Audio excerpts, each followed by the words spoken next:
Good evening. Welcome back to the channel. It is Coach Scott.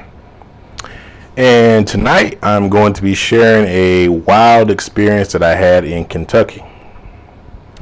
But before we jump right in, if you are seeking a consultation or a coaching session, then I can be reached at www.lifeis4theliving.net. And as always, the 4 represents soul, spirit, mind, and body.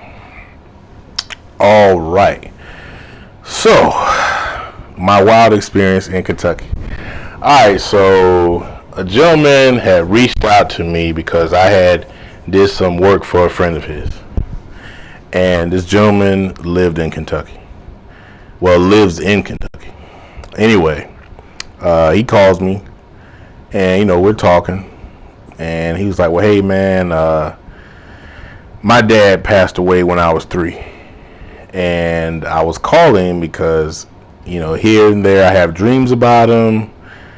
And I just wanted to see if you could make contact with him. So I'm like, I said, all right. I said, well, we can give it a shot. So anyway, we talked a little bit on the phone, So after we talked, we hung up. I said, well, hey, man, whatever I get, I'll just call you back and I'll let you know. So anyway, conversations ends. And I mean, soon as we got off the phone, his dad came straight through. I mean, like, boom. So the first thing the dad gives me is a name. So I wrote the name down. So I was like, all right, man, hold on. Let me grab my pad. Because the dad, he's giving me names. I mean, it was coming like fast, like that. And I'm like, all right, man, slow down. So, of course, I got my notepad. I'm writing names down. The dad is showing me images. So I'm seeing cars from the 60s. I'm seeing horses. I'm seeing beautiful countryside, just like picturesque. I'm seeing all this. So then the dad starts to show me images of himself. So and a lot of times the dad would just, he'd be sitting out somewhere, or I could just literally see him just like looking like over this grassy area. I could see that. So when I saw his face, the dad, he was well dressed. He had a suit on. So the dad, when he looked at me, he smiled, and of course, I saw gold teeth. So I'm like, okay, this all right. So anyway, I wrote down everything I got.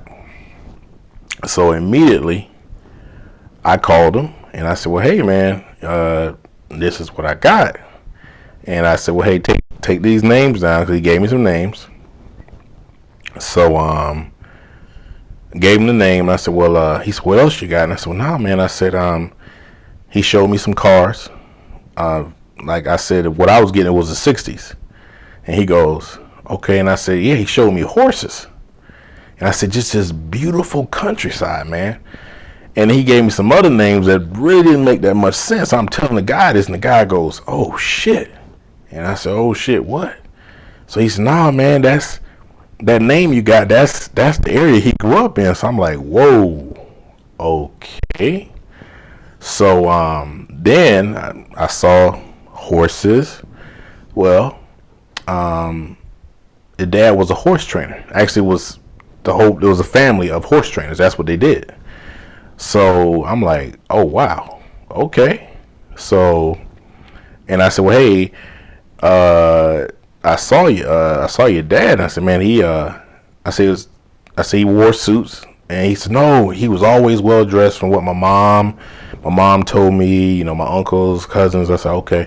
I said, well, man, he had gold teeth. And the guy goes, gold teeth? I said, yeah. He goes, nah. He didn't have gold teeth. So I'm like, I said, look, man. I said, that's what I got. So I could tell that kind of bothered him, just from his reaction. And he's like, well, I tell you what, I'll call my mom and I'll call you right back.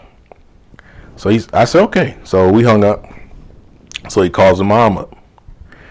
And, he's having this conversation with his mom. He tells his mom, like, hey, mom, now he didn't tell her everything so far about the information I was getting, about his dad. He didn't tell her. He just asked his mom, like, hey, did dad have gold teeth? So the mom, he said his mom gets real quiet on the phone. And she goes, yeah. She said, but you weren't born, so how would you know about the gold teeth? And he said, well, no, mom, I was just curious. She said, no. Nah, you can't be curious about something you didn't know about. She said, because he had them for a little bit. It wasn't that long. He had them for a little bit. Now, there's a story behind the gold teeth, and now I'm going to get to that. But anyway, so he calls me, and mom goes, so he tells his mom, well, no, I'm talking to this guy. He's heavy into spirituality, and I asked him, could he make contact with dad? So the mom goes, well, I like to talk to him, So now me and him having this conversation on the phone. So he goes, hey, man, look, I know this is short notice, but is there any way you could come to Kentucky, man? I'll pay for your room and board, your travel. Can you get here? So I'm like, I said, well, man, let me check, man. Let me see how far you are, man. So of course I look on, Google Maps. I said, okay, it's like 3 hours. I said, ain't that bad. I said, well, nah, man, you know what? I can do that. He said, look, man, I got you on your room and board. Just get it, man. He was excited. So I'm like, all right, cool. All right, so get down there, met the mom, right? So we go to his mom's house first.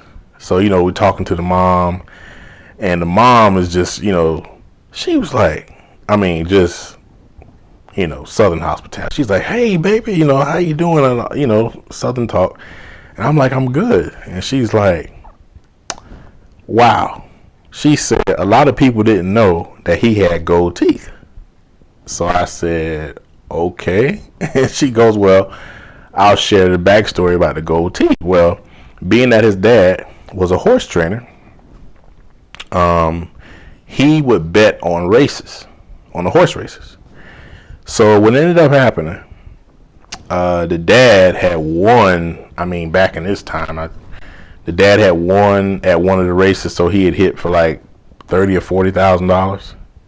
Well, there were some other men watching, they saw him go and collect his earnings. Now she's pregnant with the gentleman who I'm doing this work for.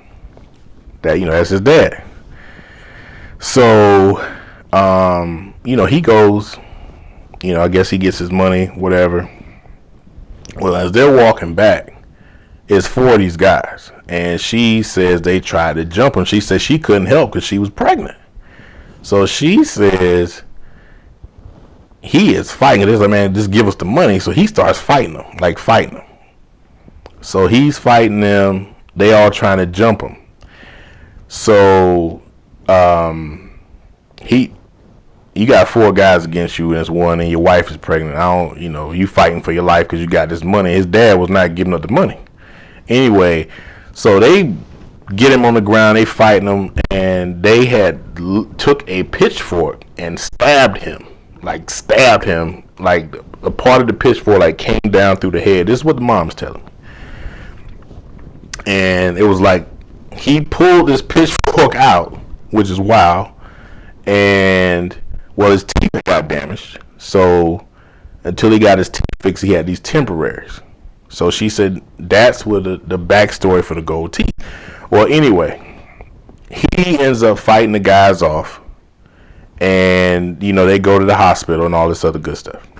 So anyway, she's telling me the story about the gold teeth. So I'm like, whoa. Well, it gets even more interesting.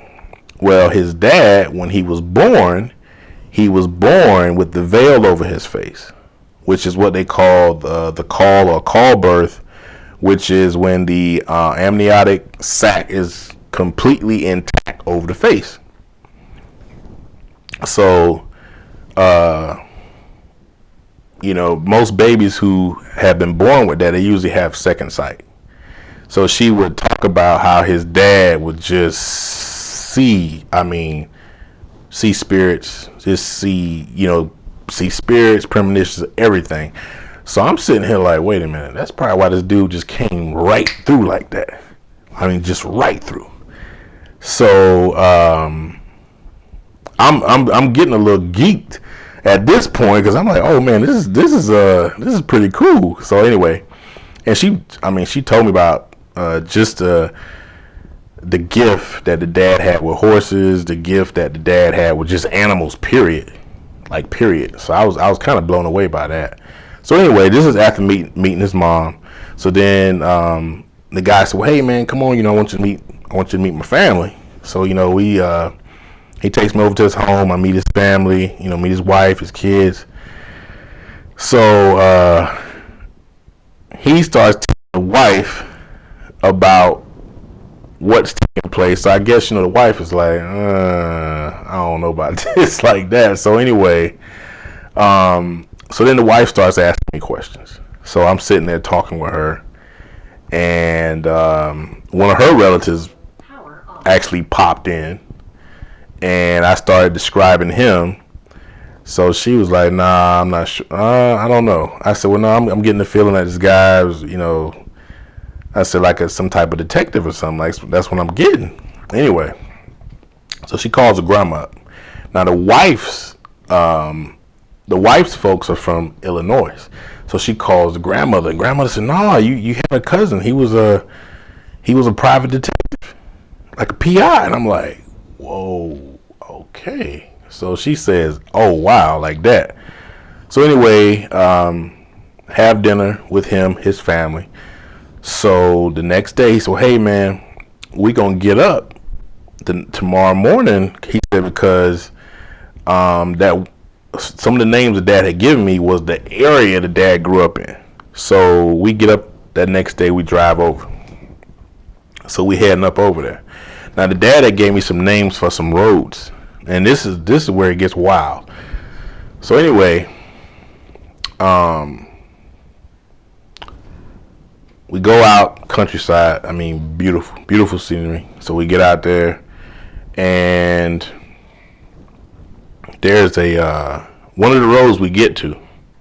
It's like you see the sign, you turn down the road, and you can probably go down like not even a mile, and it's like a grove of trees, a fence, and then you can see like there's a screen back there. So I'm like, man, this is kind of wild. I'm like, how we supposed to get over here? Now, when the dad was showing me stuff, he had also showed me this barn. Now, when I saw the barn, I saw it from that time period. So this barn was red, like sitting up on this hill. I could see the beautiful green grass. This is what I'm seeing. So, dude was like, he said, man, this is kind of wild. And I said, what? He said, man, I told my wife I wanted to look at some land out in this area. He said, but my wife was like, no, that's too far out in the country for her. She didn't want to be that far out. He said, oh man, this is crazy because I was looking at land out here. And I'm like, okay. So anyway, we go up the road, drive up a little bit, and we actually see where you could turn in. But you had to kind of like park your car because once you get up there, that fence was there, but the fence was open. So anyway, he said, "No, man, I actually talked with the guy who owns this part over here." And he said, I asked him, about it. And he said, "No, man, anytime you want to come out, you can just take a walk around." So okay. So we start walking, and we get up. We walk, cause like literally, it's like we went up a hill, then came down, and you had to kind of go back up. So now we can see the screen. Cause we saw it from over there, it like wrapped around, we could see that. So we got over there, and like I said, when the dad showed me these images and these visions, I'm seeing it from that time period. So it was a bright red barn, but when we got over there, I'm like, man, I don't know. And I'm like, but now the barn is weather beaten because this is a long time ago, like 60s. So I'm like, wait a minute. Oh, dude, this is it. So we get up there, get in the barn. Well, we didn't go in right away. We were just kind of walking around. Because he said, well, man, well, I'm still thinking about getting this land out here. Tell me what you feel while we out here anyway. So we out there walking around. So, I'm just taking it all in because the scenery is just beautiful. So I said, well, hey, man, your dad did show me this barn. I just want to go in the barn and see what I can pick up. So anyway, we go inside the barn. And we're in there looking, it's old equipment in here. Old tractors, just old stuff. So we get in there, looking around. The wind starts picking up. It was calm. It was calm when we were walking through. But when we got in the barn, the wind started to pick up. So I'm like, man, it done got kind of windy. So, we kind of went back out. And we just kind of walked around a little bit. So he's like, well, hey, man, are you getting anything? I said, well, hey, man, just give me a few. So, I keep walking around. So we go back inside because I went down by the screen, then I came back up. So I'm still not picking up anything really. So then we go back in the barn. So my inner wish is like, no, just go back to the barn. So we go back to the barn.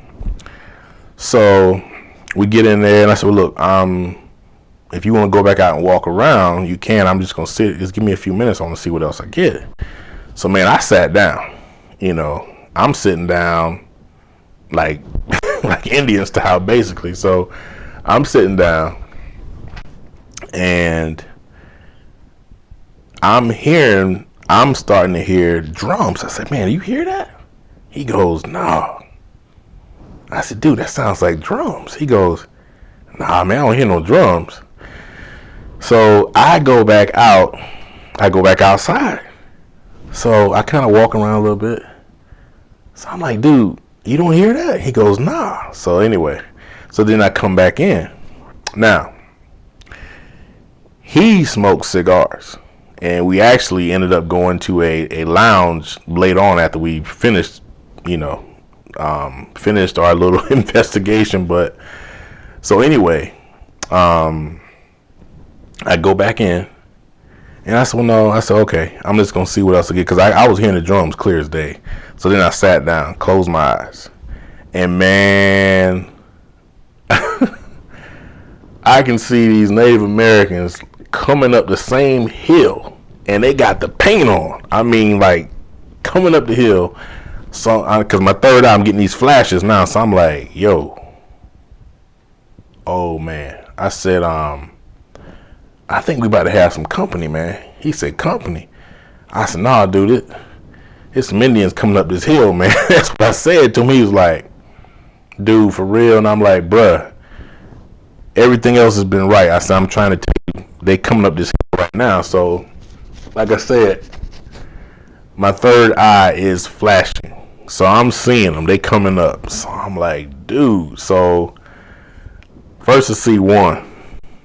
Then it starts flashing when it's like they popping up like out of the hill. And I'm like, oh, dude. So I'm like, man. So I said, they about to come up in here like that. I said, hey, take one of the cigars, cut the cigar down the middle, empty out the tobacco, and hold it in your hand like you're offering it. Just do that. So I said, give me the other cigar, and I'm going to light it. So, man, he says, dude, come on, man. Really? And I said, yes, trust me on this. So anyway, he holds his hands out. I held the cigar out. And like I said, I got my eyes closed because I'm seeing it through my third eye vision. So I'm sitting here with the cigar. He said, man, what, they going to puff the cigar? He's being a little sarcastic. Like, they going to gonna puff the cigar? And I said, trust me. So sure enough, the barn door opens slowly. I can see him. He can't. So they literally come up. And the guy comes up. And the first gentleman, I would say he looked like some type of shaman to me. And he had the rattle going. He's got the rattle, and I could see like antlers. So I'm sitting here like, oh man. So he comes up, and I'm holding the cigar out. The cigar starts puffing, and he goes, "Oh shit!" Like what? Like this is his reaction. So I'm sitting here, and he saw when the door opened. So now he done kind of got like in a defensive stance. He's like, "Oh man." So then I would call them like the Warriors. They came in because I'm seeing the face, like dark face paint, man. So they come in, and I'm still holding the cigar. And he said, "Oh my God," he said, "Dude, nobody will believe this shit." So the cigar is still going. And I guess this gentleman, he would have been like the chief. He comes in with the headdress on, and he's cradling the pipe. He comes in. So he says, "Hey, tell your friend, don't purchase this land. There's been too much bloodshed on this land. Tell them don't do it." So I told my buddy, I was like, "Hey man, they just told me to tell you don't even consider purchasing this land." Oh my gosh. So he goes, "Man, this is crazy." So now, if y'all remember at the beginning, I told y'all about the dad getting jumped at the horse race. Now, so these Native American spirits, they're in the barn with us. So the big dude head, I called him the chief. He's just talking to me. So nah, tell your friend don't purchase this land. There's been some bloodshed out here, too much. And that's what the chief is telling me. So man, right when he's saying this, I could hear like this dude, like somebody was screaming like like that right there. So I'm like, yo. So my eyes pop open at this moment. I'm like, man. Now the wind. Remember I told you about the wind. The wind was picking up. You could just hear the wind. Everything's going. I mean, just oh my gosh. Now it was calm. It was calm once they got in. Once they got in, it was calm. But then it picked up again. So man, now it's flashing again. So there's this dude in there with blood coming out of his mouth, and it was like blood on his shirt. And he showed me a pitchfork. Now this was not his dad, but I'm taking it was someone the dad had taken revenge on. That's how I got it. That was what my intuition was telling me, and I was just like, yo. I said, nah, man, there's another dude in here, and he is screaming like, I know I was put here in this barn. I'm like, man. So I'm sitting here like, yo, okay, this is pretty wild. So anyway, the Native American spirits were still there. So I just said, hey, thank you for the message. And it was like a bow type of thing. So I'm amazed because I'm just like, okay, man, this is nuts. So anyway, they leave. So then me and him leave. So we had to walk back down through this field area. So we got back. So he said, man, this is some crazy shit. He said, man, we gotta go by my mom's house. So we go back to the mom's house, which is in town now, because we were way out in the country. So we go back to the mom's house. Now, this is where everything comes full circle. Well, one of the names the dad had gave me was a gentleman. So when we got back, he's telling his mom everything that happens in the barn, and the mom is sitting there like, whoa, like this. So anyway,